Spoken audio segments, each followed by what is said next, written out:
ಈ ಕಾರ್ಯಕ್ರಮದ ಪ್ರಾಯೋಜಕರು ಜೈನ್ ಇರಿಗೇಷನ್ ಸಿಸ್ಟಮ್ಸ್ ಲಿಮಿಟೆಡ್, ಜಾಗತಿಕ ತುಂತುರು ಮತ್ತು ಹನಿ ನೀರಾವರಿ ಉಪಕರಣಗಳ ಉತ್ಪಾದಕರು, ಬೇಸಾಯ ತಂತ್ರಜ್ಞಾನ ನಿರೂಪಕರು ಹಾಗೂ ರೋಗರಹಿತ ಟಿಶ್ಯೂ ಕಲ್ಚರ್ ಗಿಡಗಳು. ವೀಕ್ಷಕರೇ ನಮಸ್ಕಾರ. ಪೊನ್ನಂಪೇಟೆಯಿಂದ ಸ್ವಲ್ಪ ಮುಂದಕ್ಕೆ ಚುಚ್ಚಮ್ಮಕೇರಿ ಅನ್ನೋ ಒಂದು ಊರಿಗೆ ಬಂದಿದ್ದೀವಿ. ಇಲ್ಲಿ ನಾವು ಶ್ರೀಮತಿ ರೋಹಿಣಿ ಸುಬ್ಬಯ್ಯ ಅವರನ್ನು ಮಾತಾಡ್ಸೋಕ್ಕೆ ಅಂತ ಬಂದು ಇಲ್ಲಿ ಬಂದ ತಕ್ಷಣ ನಮಗೆ ಮೊದಲು ಕಂಡಿದ್ದೇನಪ್ಪ ಅಂತಂದರೆ, ಈಗ ಮಾಡಿಬಿಟ್ಟಿರುವಂತಹ ಭತ್ತದ ಗದ್ದೆಗಳು, ಮುಂಗಾರಿನಲ್ಲಿ ಬೆಳೆದು ಈಗಾಗಲೇ ಕಟಾವಾಗಿರುವಂತಹ ಭತ್ತದ ಗದ್ದೆಗಳು, ಅದರ ನಡುವೆ ಅಲ್ಲಲ್ಲಿ ಸ್ವಲ್ಪ ಏರು ಮಾಡಿರುವಂತಹ ಕೆರೆಗಳು. ನಾವು ಕೊಡಗಿನಲ್ಲಿ ಬಹಳ ಜನ ರೈತರನ್ನು ಈಗಾಗಲೇ ಭೇಟಿ ಆಗಿದ್ದೀವಿ, ಅವ್ರ ಹತ್ರ ಮಾತಾಡಿದ್ದೀವಿ, ಅವರ ಸಂದರ್ಶನವನ್ನು ಮಾಡಿದ್ದೀವಿ. ಆವಾಗ ನಮಗೆ ಗೊತ್ತಾಗಿದ್ದೇನಪ್ಪ ಅಂತಂದರೆ, ಇವರು ಸುಮ್ಮನೆ ನೀರಿಗೋಸ್ಕರ ಕೆರೆ ಮಾಡಲ್ಲ, ನೀರಿಗೋಸ್ಕರ ಮಾಡಿರುವ ಕೆರೆಯಲ್ಲಿ ಒಳ್ಳೆಯ ರೀತಿಯ ಮೀನು ಸಾಕಣೆ ಕೂಡ ಮಾಡ್ತಾರೆ ಅಂದ್ಕೊಂಡು. ಸೊ ಇವತ್ತಿನ ಕಾರ್ಯಕ್ರಮದಲ್ಲಿ ರೋಹಿಣಿ ಮೇಡಮ್ ಅವರನ್ನ ಭೇಟಿಯಾಗಿ ಅವರು ಮೀನುಗಾರಿಕೆಯನ್ನು ಯಾಕೆ ಶುರು ಮಾಡಿದ್ರು, ಹೇಗೆ ಶುರು ಮಾಡಿದ್ರು. ಸಾಮಾನ್ಯವಾಗಿ ಎಲ್ಲ ರೈತರ ಹತ್ರ 1-2 ಕೆರೆ ಇರುತ್ತೆ. ಇವರು 5 ಕೆರೆಗಳಲ್ಲಿ ಮೀನು ಸಾಕಾಣಿಕೆ ಮಾಡ್ತಾ ಇದ್ದಾರೆ. ಇಷ್ಟೊಂದು ದೊಡ್ಡ ಪ್ರಮಾಣದಲ್ಲಿ ಯಾಕೆ ಮಾಡ್ತಾ ಇದ್ದಾರೆ, ಎಲ್ಲಿ ಮಾಡ್ತಾ ಇದ್ದಾರೆ, ಮೀನು ಸಾಕಾಣಿಕೆ ಬಗ್ಗೆ ಇವರ ಅನುಭವ ಏನು, ಇವರ ಅಭಿಪ್ರಾಯ ಏನು ಅನ್ನೋದ್ರ ಬಗ್ಗೆ ಕೇಳ್ಕೊಂಡು ಬರೋಣ. ಮೇಡಮ್ ನಮಸ್ತೆ. ನಮಸ್ತೆ. ನಾವು ಪೊನ್ನಂಪೇಟೆ ಅರಣ್ಯ ಮಹಾವಿದ್ಯಾಲಯದಲ್ಲಿ ಹೀಗೆ ನಮಗೆ ಒಳ್ಳೆಯ ರೈತರನ್ನು, ಪ್ರಗತಿಪರ ರೈತರನ್ನು ಕೊಡಿ ಅಂತ ಕೇಳಿದಾಗ ನಮಗೆ Kenchareddy sir, R K Hegde sir ಅವರು ನಿಮ್ಮದು ಇದು ಕೊಟ್ಟರು, ನಿಮ್ಮ ಸಂಪರ್ಕವನ್ನು ಮಾಡಿಕೊಟ್ರು. ಸೊ ನಿಮ್ಮನ್ನು ಇಲ್ಲಿ ಮಾತಾಡ್ಸೋಕ್ಕೆ ಅಂತ ಬಂದಾಗ ನಾವು ನೋಡಿದ್ವಿ, ನಿಮ್ಮದು ಸಮಗ್ರ ಕೃಷಿ ಇದೆ ಒಂದೇದು. ಆಮೇಲೆ ಅತ್ಯಂತ ಜಾಸ್ತಿ ಅದರ ಹೆಚ್ಚಿನ ಒತ್ತು ನೀವು ಈ ಪಶುಪಾಲನೆಗೆ, ಹೈನುಗಾರಿಕೆಗೆ, ಪ್ರಾಣಿ ಸಾಕಾಣಿಕೆಗೆ ಕೊಡ್ತಾ ಇದ್ದೀರಾ. ಹೌದು. ನಾವಿಲ್ಲಿ ಬಂದು ನೋಡಿದ ತಕ್ಷಣ ನಿಮ್ಮದೊಂದು ಹೊಸದಾಗಿ ಒಂದು ಶೆಡ್ ತಯಾರಾಗ್ತಾ ಇತ್ತು. ಅದೇ ನೋಡಿದ್ರೆ ಸಣ್ಣ ಮೀನಿಂದು ಸಣ್ಣ ಮರಿ ತಂದು ಮರಿ ಸ್ವಲ್ಪ ದೊಡ್ಡ ಮಾಡಿ ಇದು ಮಾಡೋದಕ್ಕೆ ಒಂದು, ಆಮೇಲೆ ಭತ್ತದ ಗದ್ದೆ ತುದಿಗೆ ಒಂದಿಷ್ಟು ಕೆರೆಗಳಿದ್ದಾವೆ ಮೀನು ಸಾಕಾಣಿಕೆ ಮಾಡೋದಕ್ಕೆ ಅಂತ. ಸೊ ನಿಮ್ಮದು ಸಮಗ್ರ ಕೃಷಿ ಬಗ್ಗೆ ತಿಳ್ಕೊಳ್ತಾನೆ ಅದರ ಮುಖ್ಯವಾಗಿ ಮೊದಲನೇ ಕಂತಿನಲ್ಲಿ ನಾವು ಮೀನು ಸಾಕಾಣಿಕೆ ಬಗ್ಗೆ ಸ್ವಲ್ಪ ತಿಳ್ಕೊಳ್ಳೋಣ ಅಂದ್ಕೊಂಡು ಇವತ್ತಿನ ಕಾರ್ಯಕ್ರಮ ಶುರು ಮಾಡೋಣ. ಮೊದಲಿಗೆ ನಾನು ಕೇಳೋದಾದರೆ, ನಿಮ್ಮ ಹಿನ್ನೆಲೆ ಏನು ಮೇಡಮ್? ಅಂದರೆ ನೀವು ಕೃಷಿಗೆ ಯಾವಾಗಿಂದ ಶುರುವಾಗಿದ್ದು, ಹೇಗೆ ಅಂತ? ನಾನು ಮದುವೆ ಆದ್ದಲ್ಲಿಂದ ಕೃಷಿಗೆ ತೊಡಗಿಸ್ಕೊಂಡಿದ್ದೇನೆ. ನಾನು ಹುಟ್ಟಿದ್ದು ಬೆಳೆದಿದ್ದೆಲ್ಲ ಪೊನ್ನಂಪೇಟೆ ಟೌನಲ್ಲೇ ಹೇಳಿದರೆ ಕೃಷಿ ಬಗ್ಗೆ ನನಗೆ ಸಣ್ಣದ್ರಿಂದನೇ ಇಂಟ್ರೆಸ್ಟ್ ಇತ್ತು. ಸಣ್ಣದ್ರಲ್ಲಿ ಸ್ವಲ್ಪ ತೋಟ ಇದೆಲ್ಲ ಇತ್ತು. ಅದನ್ನ ಅಮ್ಮ ಒಬ್ಬರೇ ಮಗಳು ಅಂತೇಳಿ ಸೇಲ್ ಮಾಡಿದ್ರು. ಆಗ್ಲೆಯಿಂದನೇ ಹಸು ಎಲ್ಲ ಅಮ್ಮನೂ ಸಾಕ್ತಾ ಇದ್ರು. ಹಾಗೆ ಅದರಿಂದ ಅಟ್ಯಾಚ್ಮೆಂಟ್ ಹಾಗೆ ಬಂತು. ಅಲ್ಲಿ ಟೌನಲ್ಲೂ ಸಾಕ್ತಾ ಇದ್ದು. ಅಲ್ಲಿಂದ ಮದುವೆ, ಇವರು ಡ್ಯೂಟಿ BSF ಅಲ್ಲಿ ವರ್ಕ್ ಮಾಡ್ತಾ ಇದ್ರು. ಅವರು ಅಲ್ಲಿರುವಾಗ ನಾನೇ ಎಲ್ಲ ಡೆವಲಪ್ಮೆಂಟ್ ಮಾಡಿದೆ. ನನಗೆ ಇಂಟ್ರೆಸ್ಟ್ ಇತ್ತು, ಅದರಿಂದ ಡೆವಲಪ್ಮೆಂಟ್ ಮಾಡ್ತಾ ಹೋಗ್ದು. ಮೇಡಮ್, ಇದು ಎಷ್ಟು ಎಕರೆ ಜಾಗ ಇದೆ ಇಲ್ಲಿ? ಸರ್, ನಮಗೆ ಮೊದಲನೇದಾಗಿ ನಮ್ಮ ಶೇರಿಗೆ ಬಂದಿದ್ದು 3 ಎಕರೆ. 3 ಎಕರೆ ಜಾಗ ಮತ್ತೆ ಒಂದು 500 ಬಟ್ಟಿಯಷ್ಟು ಭೂಮಿ. 3 ಎಕರೆ ಬರುತ್ತೆ ಕಾಣುತ್ತೆ ಭೂಮಿ, ಅಷ್ಟು ಬರುತ್ತೆ.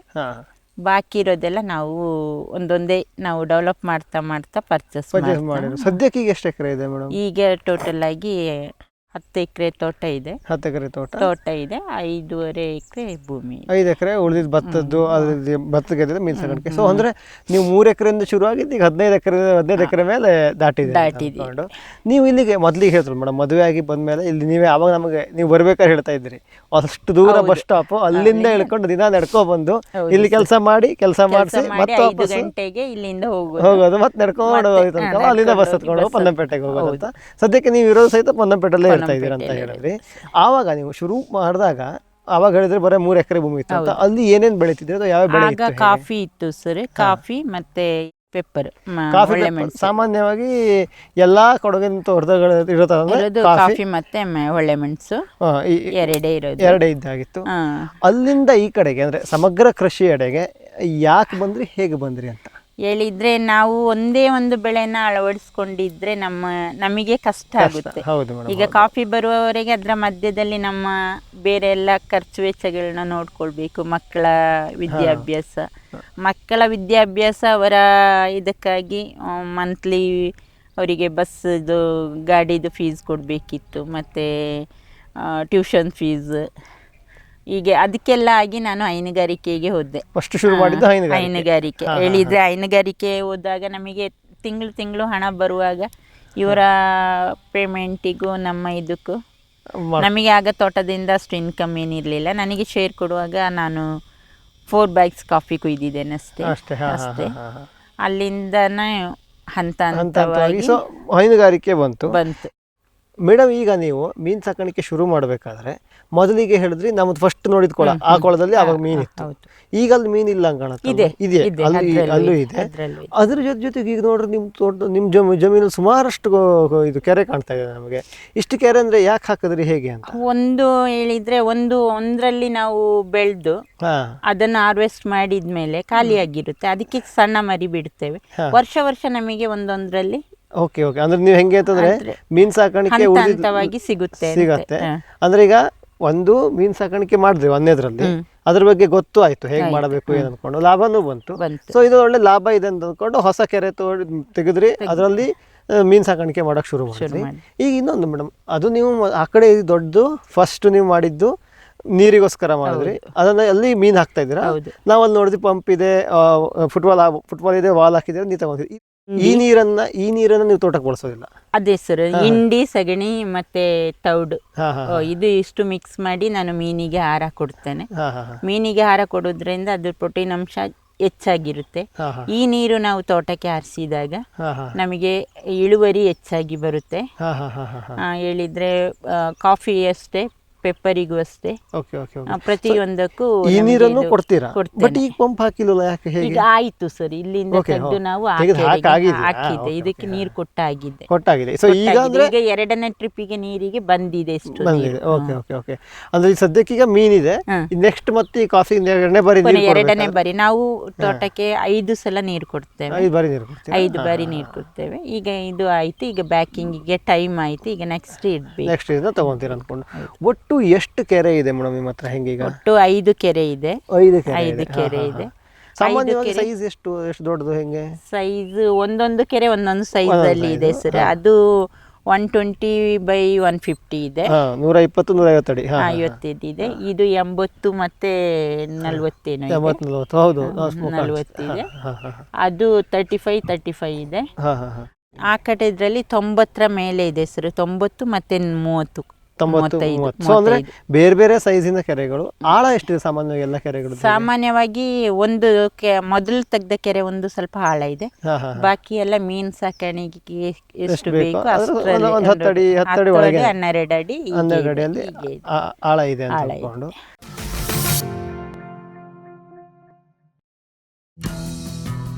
ಜೈನ್ಸ್ ಜಗತ್ತಿನ ಅತಿ ದೊಡ್ಡ ಅಂಗಾಂಶ ಕೃಷಿ ಪ್ರಯೋಗಾಲಯ ಹಾಗೂ ಟಿಸಿ ಗಿಡಗಳ ಉತ್ಪಾದಕರು. ಸಮೃದ್ಧ ಇಳುವರಿಗೆ ಜೈನ್ ಜೀನೇನ್, ಯಾಲಕ್ಕಿ, ನೇಂದ್ರನ್ ಹಾಗೂ ಕೆಂಪು ಬಾಳೆ ಸಸಿಗಳು, ದಾಳಿಂಬೆ, ಭಗವತಳಿಯ ರೋಗಮುಕ್ತ ಸಸಿಗಳು, ಲಕ್ನೋ 49 ಪೇರಳೆ, ಸ್ಟ್ರಾಬೆರಿ ಇತ್ಯಾದಿ ಗಿಡಗಳು ಯೋಗ್ಯ ಬೆಲೆಯಲ್ಲಿ. ಅಂಗಾಂಶ ಕೃಷಿಯ ಜಾಗತಿಕ ಬ್ರ್ಯಾಂಡ್ ಜೈನ್. ಕದಂಬ ಅಗ್ರಿಟೆಕ್, ರಾಜ್ಯದ ಜನಪ್ರಿಯ ಸೋಲಾರ್ ಪಂಪ್. ಅತ್ಯಧಿಕ ಕಾರ್ಯಕ್ಷಮತೆಯ ಸೋಲಾರ್ ಪ್ಯಾನೆಲ್ ಮತ್ತು ಶಕ್ತಿ ಸೋಲಾರ್ ಪಂಪ್. ವಿದ್ಯುತ್ ಕಣ್ಣಾಮುಚ್ಚಾಲೆಯಿಂದ ಮುಕ್ತಿ, ಬೆಳಗಿನಿಂದಲೇ ಹಗಲು ನೀರಾವರಿ. 25 ವರ್ಷಕ್ಕೂ ಹೆಚ್ಚು ಬಾಳಿಕೆಯ ಸೋಲಾರ್ ಪ್ಯಾನೆಲ್ ಮತ್ತು ಸ್ಟೇನ್ಲೆಸ್ ಸ್ಟೀಲ್ ಸೋಲಾರ್ ಪಂಪ್. ನಂಬಿಕಾರ್ಹ ಸೋಲಾರ್ ಪಂಪಿಗೆ ರಾಜ್ಯದ number 1 company Kadamba Agritech. Barrix Hunter pheromone ಟ್ರಾಪ್ಸ್ನೊಂದಿಗೆ ರೇನೋಸಾರಸ್ ದುಂಬಿ ಮತ್ತು ಕೆಂಪು ಮೂತಿ ಹುಳುಗಳಿಂದ ತೆಂಗು, ತಾಳೆ, ಅಡಿಕೆ ಮರಗಳ ಸಂರಕ್ಷಣೆ. ತರಕಾರಿ ಮತ್ತು ಹಣ್ಣಿನ ಬೆಳೆಗಳಲ್ಲಿ ಹಣ್ಣಿನ ನೊಣಗಳ ನಿಯಂತ್ರಣಕ್ಕೆ ಬ್ಯಾರಿಕ್ಸ್ ಕ್ಯಾಚ್ ಫ್ರೂಟ್ ಫ್ಲೈ ಹಾಗೂ ವೆಜಿಟೇಬಲ್ ಫ್ಲೈ ಟ್ರ್ಯಾಪ್. ರಸ ಹೀರುವ ಕೀಟಗಳನ್ನು ಹಿಡಿಯಲು ಬಣ್ಣದ ಕ್ರೋಮ್ಯಾಟಿಕ್ ಸ್ಟಿಕ್ಕಿ ಟ್ರ್ಯಾಪ್ಸ್. ಪೇಟೆಂಟ್ ಹೊಂದಿದ ತಂತ್ರಜ್ಞಾನ, ದೀರ್ಘಕಾಲದವರೆಗೂ ಬಾಳಿಕೆ. ಕೀಟನಾಶಕಗಳಿಗೆ ಪರ್ಯಾಯ, ಪರಿಸರಕ್ಕೆ ಪೂರಕ. ಸುಸ್ಥಿರ ಸಾವಯವ ಕೃಷಿಗಾಗಿ ಬ್ಯಾರಿಕ್ಸ್. ಗ್ರೀನ್ ಪ್ಲಾಸ್ಟ್ ISI ಪ್ರಮಾಣೀಕೃತ ಪರಿಶುದ್ಧ HDPE ಜಿಯೋ ಮೆಂಬ್ರೇನ್ ಪಾಂಡ್ ಲೈನರ್ಗಳು. ಕೃಷಿ ಹೊಂಡ, ಕೆರೆ, ಕಾಲುವೆ, ಮೀನುಕೊಳ, ಸ್ಪಿರುಲಿನಾ ಹೊಂಡಗಳಿಗೆ ಬೇಕಾದ ಆಕಾರ ಮತ್ತು ವಿಸ್ತೀರ್ಣಗಳಲ್ಲಿ ಸರ್ಕಾರದ ಸಬ್ಸಿಡಿ ಯೋಜನೆಯಡಿ ಲಭ್ಯ. 100% ಪುನರ್ಬಳಕೆ, UV ಮತ್ತು ಒಡಕು ನಿರೋಧಕ, ಪಕ್ಕಾ ಜೋಡಣೆ, 5 ವರ್ಷಗಳ ಲಿಖಿತ ವಾರಂಟಿ. ಗ್ರೀನ್ ಪ್ಲಾಸ್ಟ್. ಫ್ಯೂಚರ್ ಬಯೋಟೆಕ್ ಸಾವಯವ ಕೃಷಿಯ ವೇಗವರ್ಧಕ. ಪೋಷಕಾಂಶ ಪೂರೈಕೆಗೆ NPK ಕಲ್ಚರ್, ವ್ಯಾಮ್, PSP ಮತ್ತು KMB. ಜೈವಿಕ ರೋಗ ಕೀಟ ನಿಯಂತ್ರಣಕ್ಕೆ ಟ್ರೈಕೋಡರ್ಮಾ, ಸೂಡೋಮೊನಾಸ್. ಸಾವಯವ ಗೊಬ್ಬರ ಉತ್ಪಾದನೆಗೆ ಕಾಂಪೋಸ್ಟ್ ಕಲ್ಚರ್. ಹೂವು ಕಾಯಿ ಉದುರುವ ಸಮಸ್ಯೆಗೆ ಕಾಮಧೇನು ಮತ್ತು ಸತ್ವ, ಮಣ್ಣಿನ ಆರೋಗ್ಯ ವೃದ್ಧಿಗೆ ಫ್ಯೂಚರ್ ಬಯೋಟೆಕ್ ಧಾರವಾಡ.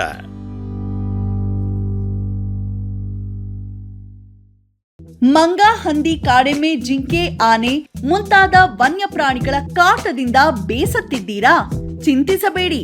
ಗ್ರಾಸ್ ಇಕೋಸೈನ್ಸಸ್ ನವರ ಜೈವಿಕ ಧ್ವನಿ ತಂತ್ರಜ್ಞಾನ ನಿಮ್ಮ ನೆರವಿಗಿದೆ.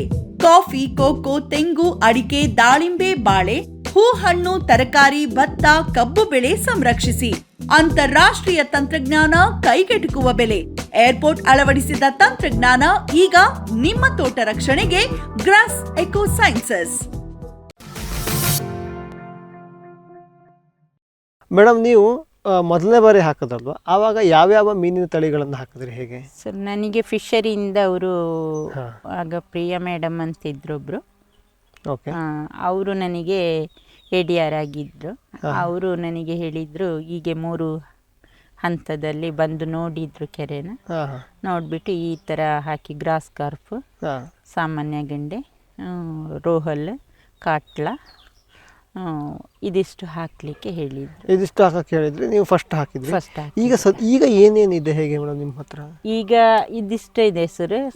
ಅದಲ್ಲದೆ ಲೋಕಲಲ್ಲಿ ಇರುವ ನಾವು ಗೆಂಡೆ ಮೀನು, ಬರೆ ಮೀನು ಅಂತ ಹೇಳ್ತೇವೆ, ಅದು ಇದೆ ಅದು ಕೆರೆಯಲ್ಲಿ. ಅಂದ್ರೆ ಗ್ರಾಸ್ ಕಾರ್ಪ್, ಸಾಮಾನ್ಯ ಕಾರ್ಪ್, ತಿಲಾಪಿ, ರೋಹ, ಕಾಟ್ಲ, ಅದು ಒಂದಿಷ್ಟು, ಜೊತೆಗೆ ಸಾಮಾನ್ಯ ಮೀನುಗಳು, ಸ್ಥಳೀಯವಾಗಿ ಯಾವ ಮೀನುಗಳು ಸಿಗ್ತಾವೋ ಎಲ್ಲವೂ ಇದೆ. ಆಮೇಲೆ ನಾನು ಕೇಳಿದೆ ಹೆಂಗಂದ್ರೆ, ನಿಮ್ಮ ಹತ್ರ 5 ಕೆರೆ ಇದೆ ಅಂತ ಹೇಳಿದ್ರಲ್ವಾ, ಎಲ್ಲದರೊಳಗೆ ಎಲ್ಲ ಮೀನುಗಳು ಇದೆಯೋ ಅಥವಾ ಒಂದೊಂದು ಕೆರೆ? ಎಲ್ಲ ಕೆರೆಯಲ್ಲಿ ಎಲ್ಲ ಮೀನುಗಳು ಇವೆ. ಅದು ಅಂದ್ರೆ ಆ ರೀತಿನೇ ಮಾಡ್ಬೇಕಾ ಅಥವಾ ಒಂದೊಂದು ಸಾಕ್ಬೋದು? ಸರ್, ಒಂದೊಂದ್ರಲ್ಲಿ ಒಂದೊಂದು ಸಾಕಿದ್ರೆ ಅವರು ಒಂದೊಂದು ಹಂತದಲ್ಲಿ ಇರ್ತವೆ. ರೋಹಲ್ ಮೇಲ್ಗಡೆ ಇರುತ್ತೆ, ಓಕೆ ಓಕೆ. ಸೊ ಅಂದ್ರೆ ಎಲ್ಲ ಮಧ್ಯಮಾಂಶದಲ್ಲಿ ಇರುತ್ತೆ. ಸಾಮಾನ್ಯ ಗಂಡೆ ತಳದಲ್ಲಿ ಇರುತ್ತೆ. ಗ್ರಾಸ್ ಕಾರ್ಪ್ ಸೈಡ್ ಅಲ್ಲಿರುವ ಹುಲ್ಲು ಸೈಡ್ ಅಲ್ಲಿ ಇರುತ್ತೆ. ಆ ಟೈಪ್ ಅಲ್ಲಿ ಇರೋದ್ರಿಂದ ನಮಗೆ ಕೆರೆ ಪೂರ್ತಿ ಮೀನುಗಳಿಗೆ ಎಲ್ಲ ಜಾಗವನ್ನು ಚೆನ್ನಾಗಿ ಯೂಸ್ ಮಾಡ್ಕೊಳ್ತಾವೆ. ಅಕಸ್ಮಾತ್ ನೀವು ಒಂದೊಂದು ಹಾಕಿದ್ರೆ, ಈಗ ಯಾವುದೋ ಒಂದು ಕೆರೆ ಬರೀ ಗ್ರಾಸ್ ಕಾರ್ಪ್ ಹಾಕಿದ್ರೆ ಅದು ಬರೀ ಸುತ್ತ ಅಷ್ಟೇ ಇರ್ತಿತ್ತು. ನೀವು ಮಧ್ಯ ಏನಾದ್ರು ಆಹಾರ ಹಾಕಿದ್ರೆ ಏನು ಹಾಕಿದ್ರೆ ಎಲ್ಲ ವೇಸ್ಟ್ ಆಗ್ತಿತ್ತು. ಅದಕ್ಕೆ ಎಲ್ಲ ಥರದ್ದನ್ನು ಹಾಕಿದ್ದೀರಾ ಅಂತ ಅಂದ್ಕೊಂಡು ಒಂದು ಇದು ಆಯಿತು. ನೆಕ್ಸ್ಟ್ ಈಗ ಮತ್ತೆ ಅದೇ ಮುಂದೆ ಹಾಗೆ ಬರುವ, ಆಮೇಲೆ ತಳಿಗಳ ವಿರುದ್ಧ ಮಾತಾಡುವ. ಈಗ ಆಹಾರ ಅಂತಂದರೆ ಮೇಡಮ್, ಇದಕ್ಕೆ ಏನೇನು ಕೊಡ್ತೀರಾ, ಎಷ್ಟೊತ್ತಿಗೆ ಕೊಡ್ತೀರಾ, ಯಾವಾಗ ಕೊಡ್ತೀರಾ, ಹೆಂಗೆ? ಇದಕ್ಕೆ ನಾವು ಫಸ್ಟಲ್ಲಿ ಸ್ಟಾರ್ಟಿಂಗಲ್ಲಿ ಮರಿ ಬಿಡುವಾಗ ಫಸ್ಟಲ್ಲಿ ಕೆರೆಗೆ ಸ್ವಲ್ಪ ಸುಣ್ಣ ಹಾಕ್ತೇವೆ 4 ಸೈಡಿಗೆ. ಯಾಕದು ಹೇಗೆ? ಸುಣ್ಣ ಕೇಳಿದರೆ ಅದರಲ್ಲಿರುವ ಫಂಗಸ್ ಮತ್ತು ಬೇರೆ ಹುಳಗಳು ಅದೆಲ್ಲ ಸತ್ತೋಗಿ ನೀರು ಕ್ಲಿಯರ್ ಆಗುತ್ತೆ. ಅದಕ್ಕಾಗಿ ಸುಣ್ಣವನ್ನು ಯೂಸ್ ಮಾಡ್ತೇವೆ.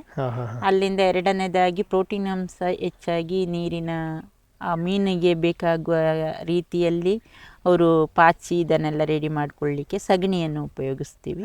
ಗೋಮೂತ್ರ ಹಾಕ್ತೀವಿ. ಸಗಣಿ ಗೋಮೂತ್ರ ಮಿಕ್ಸ್ ಮಾಡಿ ಹಾಗೆ 4 ಸೈಡಿಗೆ ಹಾಕ್ತೇವೆ. ಎಷ್ಟು ಹಾಕ್ಬೇಕು ಮೇಡಮ್? ಹಾಗೆ ಸರ್, 1 ಟ್ರ್ಯಾಕ್ಟರ್ ಪಕ್ಕ ಹಾಕ್ತೇವೆ ಸರ್. ನಾವು ಹೇಳಿದ್ರೆ 4 ಭಾಗಕ್ಕೆ ಹಾಕ್ತೇವೆ ಒಂದು ಹಂತದಲ್ಲಿ. ಅಲ್ಲಿಂದ ನೆಕ್ಸ್ಟಿಗೆ ನಾವು 1 ವೀಕಲ್ಲಿ ಒಂದೊಂದ್ಸಲ ಹಾಕ್ತಾ ಬರ್ತೇವೆ. ಸಗಣಿ ಹಾಕ್ತಾ ಬರ್ತೀರಾ? ಅದನ್ನ ಬಿಟ್ರೆ ಇದು ಸಾಧಾರಣ ಮತ್ತೆ ಇದು ಸರ್ ಹಿಂಡಿ, ತೆಂಗಿನ ಹಿಂಡಿ ಯೂಸ್ ಮಾಡ್ತೇನೆ, ಕಡಲೆ ಹಿಂಡಿನೂ ಯೂಸ್ ಮಾಡ್ತೇನೆ, ಮತ್ತೆ ಒಟ್ಟು ಅಕ್ಕಿ ಹೊಟ್ಟು ಮತ್ತೆ ನುಚ್ಚನ್ನು ಸ್ವಲ್ಪ ಪೌಡರ್ ಮಾಡಿ ಅದನ್ನು ಮಿಕ್ಸ್ ಮಾಡ್ಕೊಳ್ತೇನೆ. ಇದು ಇಷ್ಟು ಮಿಕ್ಸ್ ಮಾಡಿಬಿಟ್ಟು ಕೊಡ್ತೀರಿ. ಇದು ಯಾವಾಗ ಅಂದ್ರೆ ವಾರಕ್ಕೊಮ್ಮೆನಾ, ತಿಂಗಳಿಗೊಮ್ಮೆನಾ? ನಾವು ವಾರಕ್ಕೊಮ್ಮೆ ರೆಡಿ ಮಾಡಿಬಿಟ್ಟು ಒಂದೊಂದು ಸೈಡಿಗೆ ಪ್ಯಾಕೆಟ್ ಅಲ್ಲಿ ಕಟ್ಬಿಟ್ಟು ಹಾಕ್ಬಿಡ್ತೇವೆ. ಪ್ಯಾಕೆಟ್ ಕಟ್ಬಿಟ್ಟು ಹಾಕ್ಬಿಡ್ತೇವೆ. ಅವರು ಅದರಲ್ಲಿ ಕಚ್ಚಿ ತಿನ್ಕೊಳ್ತೇವೆ ಅಂತ ಅನ್ಕೊಂಡು. ಇದು ಸಾಮಾನ್ಯವಾಗಿ ನೀವು ಕೊಡೋ ಆಹಾರ ಇದು ಬರುತ್ತೆ ಸರ್. ಮೀನಿಂದು ಬೇರೆ ಇದು ಫುಡ್ ತಂದು ಹಾಕ್ತೇವೆ. ಅದು ಯಾವಾಗ? ಅದು ಇಲ್ಲ ಸರ್, ಅದು ನಾವು ಡೈಲಿ ಕೊಡ್ತೇವೆ. ಡೈಲಿ ಒಂದು ಟೈಮ್ ಅಲ್ಲಿ ಹಾಕ್ತೇವೆ. ಅದು ಹೆಂಗೆ ಮೇಡಮ್? ಅಂದ್ರೆ ಮೀನ್ ಸಣ್ಣ ಇರ್ಬೇಕಾದ್ರೆ ಎಷ್ಟು ಹಾಕ್ಬೇಕು? ಮೀನ್ ದೊಡ್ಡ ಅದ್ರಲ್ಲಿ ಈಗ ನಾವು ಹಾಕಿದೆ ಅಲ್ವಾ ಸರ್, ಅದು ಸಣ್ಣ ಮೀನಿಗಿರೋದು. ದೊಡ್ಡ ಮೀನಿಗೆ ದೊಡ್ಡ ಸೈಜ್ ಬರುತ್ತೆ. 2-3 ಟೈಪಲ್ಲಿ ಬರುತ್ತೆ. ಆ 3 ಟೈಪನ್ನು ಮಿಕ್ಸ್ ಮಾಡಿಬಿಟ್ಟು ಹಾಕ್ತೀರಾ. ಆಗ ಎಲ್ಲದಕ್ಕೂ ಸಿಗುತ್ತೆ ಈಕ್ವಲ್ ಆಗಿ ಸಿಗತ್ತೆ ಅಂತ ಅಂದ್ಕೊಂಡು. ಮೇಡಮ್, ಈಗ ನೀವು ಇಷ್ಟೊಂದು ಮೀನುಗಳು ಹಾಕಿದಿರಲ್ವಾ, ಒಂದು ಮೀನು ಮರಿಯನ್ನ ಇನ್ನೊಂದು ದೊಡ್ಡ ಮೀನು ತಿನ್ನೋದು ಆ ಥರ ಏನಾದ್ರು ತೊಂದರೆ ಇಲ್ಲ ಸರ್. ಅದು ನಮ್ಮ ಈ ಜಾತಿ ಮೀನಲ್ಲಿ ಯಾವುದು ತಿನ್ನೋದಿಲ್ಲ. ಲೋಕಲ್ ಅಲ್ಲಿ ಅದು ಗೊತ್ತಿಲ್ಲ ಸರ್, ಅದಷ್ಟು ಗೊತ್ತಾಗ್ಲಿಲ್ಲ ನನಗೆ. ತಿನ್ನೋದು ಕಡಿಮೆ ಆದ್ರೆ ಮೀನನ್ನು ಅದು ಅದೇ ಇದೊಂದು ಬೇರೆ ಕೇರಳದ ಯಾವುದೊಂದು ಟೈಪ್ ಮೀನು ಬರುತ್ತೆ, ಅದು ಮಾತ್ರ ತಿನ್ನುತ್ತೆ. ಇದೀಗ ನಾವು ಬಿಟ್ಟಿರೋದನ್ನ ನೀವು ನೋಡ್ಕೊಂಡೇ ಬಿಟ್ಟಿದ್ದೀರಾ. ಬೇರೆ ಬೇರೆ ಮೀನು ತಿನ್ನೋ ರೀತಿ ತಿನ್ನಬಾರ್ದು ಅಂತ ಆ ರೀತಿಯಾಗಿ ಇದು ಒಂದಿಷ್ಟು ಮೀನಿನ ಆಹಾರ ಕೊಡೋದಾಯ್ತು madam.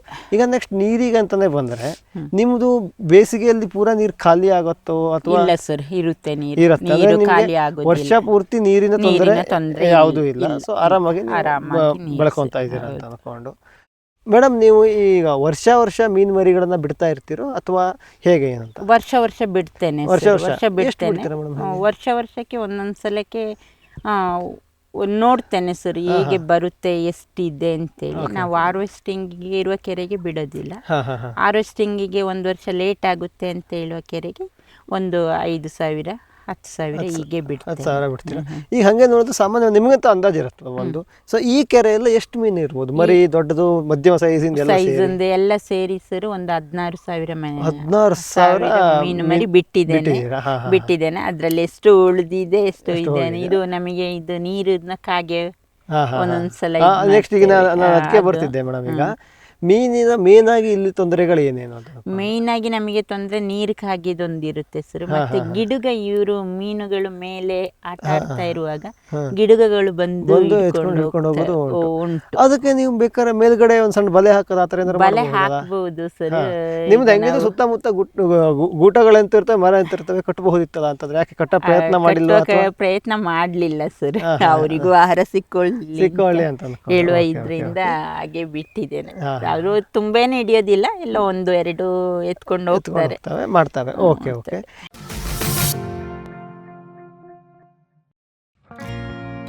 Jain irrigation systems limited ಭಾರತದ ಹನಿ ನೀರಾವರಿ ತಂತ್ರಜ್ಞಾನದ ಪ್ರಥಮ ಪ್ರವರ್ತಕ, ಜಗತ್ತಿನ ಅತಿ ದೊಡ್ಡ ಸ್ಪ್ರಿಂಕ್ಲರ್ಸ್ ಉತ್ಪಾದಕ ಕಂಪನಿ.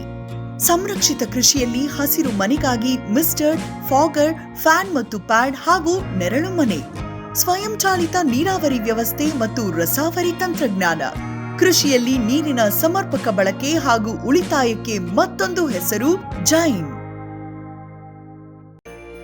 ಗಿಳಿ, ನವಿಲು, ಕಾಗೆ, ಮೈನಾ ಮುಂತಾದ ಹಕ್ಕಿಗಳ ಉಪಟಳ ಹಣ್ಣು, ಕಾಳು, ಧಾನ್ಯದ ಬೆಳೆಗಳಲ್ಲಿ ಮಿತಿ ಮೀರಿದೆ. ತಮಟೆ, ಪಟಾಕಿ, ಕೂಗು, ರಿಬ್ಬನ್ ಇದೀಗ ಕೆಲಸ ಮಾಡುತ್ತಿಲ್ಲ. ಹಕ್ಕಿ ಬೆದರಿಸಿ ಓಡಿಸಲು ಬಂದಿರುವ ವೈಜ್ಞಾನಿಕ ಉಪಾಯ ಗ್ರೆಸ್ ಇಕೋ ಸೈನ್ಸಸ್ನವರ ಜೈವಿಕ ಧ್ವನಿ ತಂತ್ರಜ್ಞಾನ. ಅತ್ಯಲ್ಪ ಖರ್ಚಿನಲ್ಲಿ ಸುಸ್ಥಿರ ಪರಿಹಾರ, ದೀರ್ಘಕಾಲ ಪರಿಣಾಮಕಾರಿ. ದಾಳಿಂಬೆ, ಸೀಬೆ, ಮಾವು, ಚಿಕ್ಕು ಇತ್ಯಾದಿಗಳನ್ನು ಪ್ರಾಣಿ ಪಕ್ಷಿಗಳಿಂದ ರಕ್ಷಿಸಿಕೊಳ್ಳಿ. Grace Eco Sciences. Megha Solar Energy Solutions ಸುಲಭ ಲಭ್ಯ, ಕೈಗೆಟುಕುವ, ಸ್ವತಂತ್ರ, ಸುಸ್ಥಿರ ಭವಿಷ್ಯದ ಗ್ರೀನ್ ಎನರ್ಜಿ ಉಪಾಯ. ನಿರಂತರ ಉಚಿತ ನೀರಾವರಿಗೆ Megha solar pump set, roof top solar, solar CC camera ಮತ್ತು ಸೋಲಾರ್ ಬೀದಿ ದೀಪಗಳು, ಡ್ರಿಪ್, ಸ್ಪ್ರಿಂಕ್ಲರ್, ಇರಿಗೇಷನ್ ಮತ್ತು ಫರ್ಟಿಗೇಷನ್ ಆಟೋಮೇಷನ್, ತೋಟಗಾರಿಕೆ, ಕ್ರೆಡಲ್ ಹಾಗೂ ಸೂರ್ಯಘರ್ ಸಬ್ಸಿಡಿ ಯೋಜನೆಯಡಿ ಅಂಗೀಕೃತ. ಮೇಘಾ ಆಗ್ರೋಟೆಕ್. ವಿಶ್ವದಾದ್ಯಂತ ಪೇಟೆಂಟ್ ಪಡೆದ ನ್ಯಾನೋ ತಂತ್ರಜ್ಞಾನದಲ್ಲಿ ತಯಾರಾದ ನೂವಾಲ್ಗಿ ದ್ರಾವಣ. ನೂವಾಲ್ಗಿ ಉಪಯೋಗಿಸಿದ ಮೇಲೆ ತುಂಬಾ ಇಳುವರಿನೂ ಬಂದಿದೆ. ಕಾಳು ಮೆಣಸಿಗಂತೂ ಬಹಳ ಚೆನ್ನಾಗಿ ಬರುತ್ತೆ, ರೇಷ್ಮೆ ಎಲೆನೂ ಚೆನ್ನಾಗಿ ಬರ್ತದೆ, ಗಿಡಗಳು ತುಂಬಾ ಚೆನ್ನಾಗಿ ಬೆಳವಣಿಗೆ ಆಯಿತು. ಯಾವುದೇ ರಾಸಾಯನಿಕ ಅಥವಾ ವಿಶೇಷ ಗೊಬ್ಬರಗಳ ಗೊಡವೆ ಇಲ್ಲದೆ ಎಲ್ಲ ಬೆಳೆಗಳಲ್ಲಿ ಉತ್ತಮ ಗುಣಮಟ್ಟದ ಅಧಿಕ ಫಸಲನ್ನು ಪಡೆಯಿರಿ. ಯಾವಾಗಲೂ ನನ್ನ ಇರೋವರೆಗೂ ನೂವಾಲ್ಗಿ ಅಂತೂ ಬಿಟ್ಟು ಬಾಳಲ್ಲ ಅಂತ ಒಂದು ಭರವಸೆ ಕೊಡ್ತೀನಿ. ಸಮೃದ್ಧ ಸಾವಯವ ಗೊಬ್ಬರ, ಎಂಎಸ್ಜಿಪಿ ಮತ್ತು ಕೆಸಿಡಿಸಿ ಉತ್ಪಾದನೆ, ಫಾರ್ಮ್ ಟಿವಿಯಿಂದ ಸರಬರಾಜು, ಅತಿ ಕಡಿಮೆ ಬೆಲೆಗೆ ಅತ್ಯುತ್ತಮ ಗೊಬ್ಬರ, ಇಲ್ಲ ಭಾರಲೋಹ, ಕೃಷಿ ವಿಶ್ವವಿದ್ಯಾಲಯದಿಂದ ಪರೀಕ್ಷಿತ ಸಾವಯವ ಇಂಗಾಲ, ಎನ್ಪಿಕೆ, ಪಿಎಚ್, ಇಸಿ ಎಲ್ಲ ನಿಗದಿತ ಮಿತಿಯಲ್ಲಿ. ಅಡಿಕೆ, ತೆಂಗು, ಬಾಳೆ, ಕಾಫಿ, ದಾಳಿಂಬೆ, ದ್ರಾಕ್ಷಿ, ಕಬ್ಬು, ಭತ್ತ, ಜೋಳ, ಹತ್ತಿ ಹೀಗೆ ಎಲ್ಲಾ ಬೆಳೆಗಳಿಗೂ ಪ್ರಶಸ್ತ. ಜೀವಂತ ಮಣ್ಣು, ಸಮೃದ್ಧ ಬೆಳೆ, ಅತ್ಯಧಿಕ ಲಾಭಕ್ಕೆ ಬಳಸಿ ಸಿಟಿ ಕಾಂಪೋಸ್ಟ್.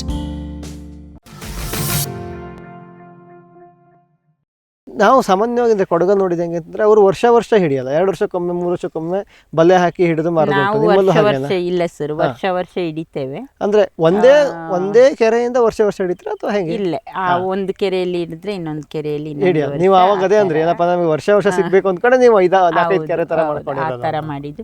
ನಾನು ವರ್ಷದ ಪ್ಲಾನ್ ಅಲ್ಲಿ ಹಿಡಿಲಿಲ್ಲ ಸರ್. ನಾನು ಬ್ಯಾಂಗ್ಳೂರದು 5 ಸ್ಟಾರ್ ಹೋಟೆಲ್ಸ್ ಕಾಂಟ್ಯಾಕ್ಟ್ ಮಾಡಿಕೊಂಡು ಅವರಿಗೆ ಮೀನು ಕೊಡುವ ಇದಕ್ಕೆ ಬೇಕಾಗಿ ಆ ಪ್ಲಾನ್ ಅಲ್ಲಿ ಮಾಡಿದ್ದು.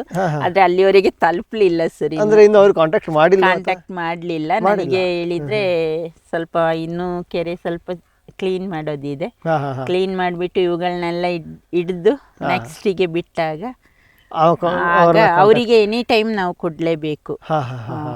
ಸೊ ಅಂದ್ರೆ ನೀವು ಒಂಬರಿ ಕಾಂಟ್ಯಾಕ್ಟ್ ಮಾಡಿದ್ರೆ ಅಂತಂದ್ರೆ ವರ್ಷ ಪೂರ್ತಿ ಕೊಡ್ಬೇಕಾಗುತ್ತೆ. ಸೊ ಅವಾಗ ಇನ್ನು ಸ್ವಲ್ಪ ಕೆರೆ ದೊಡ್ಡ ಮಾಡಿ ಕ್ಲೀನ್ ಮಾಡಿ ಜಾಸ್ತಿ ಮರಿ ಸಾಕಿ ಬಿಟ್ಟು ಮಾಡೋ ಒಂದು ಪ್ಲಾನ್ ಇದೆ. ಓಕೆ ಮೇಡಮ್, ಇಲ್ಲಿ ತಾವರೇ ಹಾಕಿದ್ರೆ ನಾವು ಬಹಳ ಅಂದ್ರೆ ಸಾಮಾನ್ಯವಾಗಿ ಇರುತ್ತೆ, ಬಟ್ ನೀವು ಬೇಕು ಅಂತ ಹಾಕಿದ್ದೀರಿ ಅಂತಂದ್ರೆ ಯಾಕೆ? ಇದಕ್ಕೆ ಕಾರಣ ಹೇಳಿದ್ರೆ ನಾವು ಹೊರಗಡೆ ಇದ್ದೇವೆ, ಇಲ್ಲಿ ನಾವು ರಾತ್ರಿ ಹೊತ್ತಲ್ಲಿ ಇರೋದಿಲ್ಲ. ಸಾಮಾನ್ಯವಾಗಿ ಮೀನು ಕದ್ಕೊಂಡು ಹೋಗೋರು ಇರ್ತಾರೆ. ಇದ್ರಲ್ಲಿ ಹೇಳಿದ್ರೆ ಬಲೆ ಹಾಕಿದ್ರು ಅವರಿಗೆ ಮೀನ್ ಸಿಗೋದು ಕಷ್ಟ.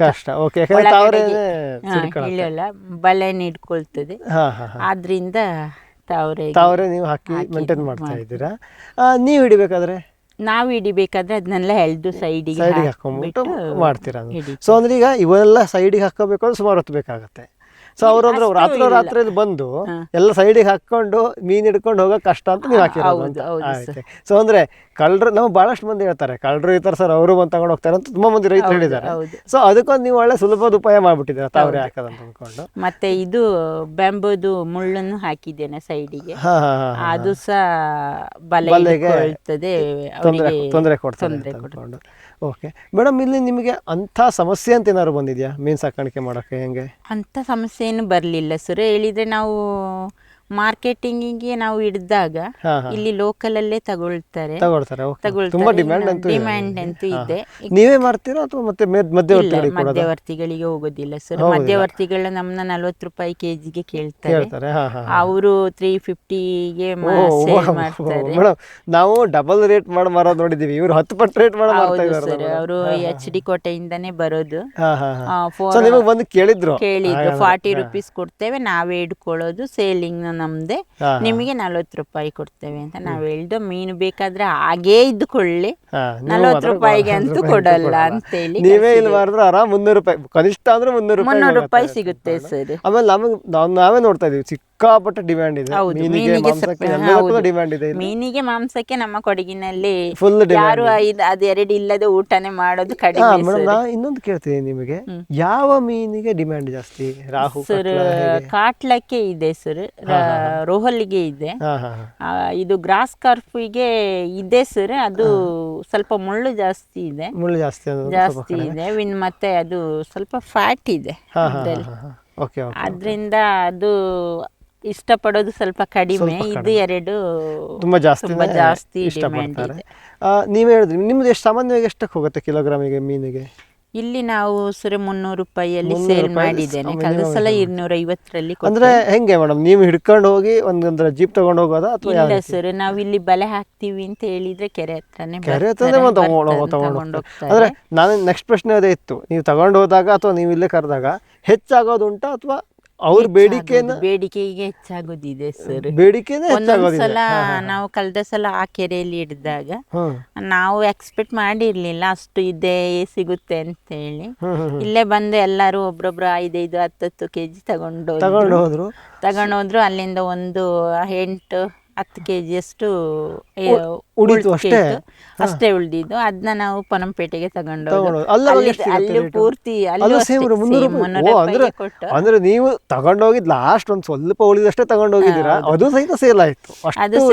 ಅದು ಕೊನೆಗೆ ನಮಗೆ ಉಳಿಲಿಲ್ಲ, ನಿಮಗೆ ತಿನ್ನಕ್ಕೆ ಉಳಿದಿಲ್ಲ ಮೇಡಮ್, ಅಷ್ಟು ಸೇಲ್ ಆಗಿಲ್ಲ. ಇಲ್ಲ, ನೀವು ನಿಮ್ಗೆ ಬೇಕೇ ಬೇಕು, ಕೊಡ್ಲೇಬೇಕು ಅಂತೇಳಿ ಬಂದು ಮನೆಯಲ್ಲಿ ತಗೊಂಡು ಹೋಗ್ತಾರೆ.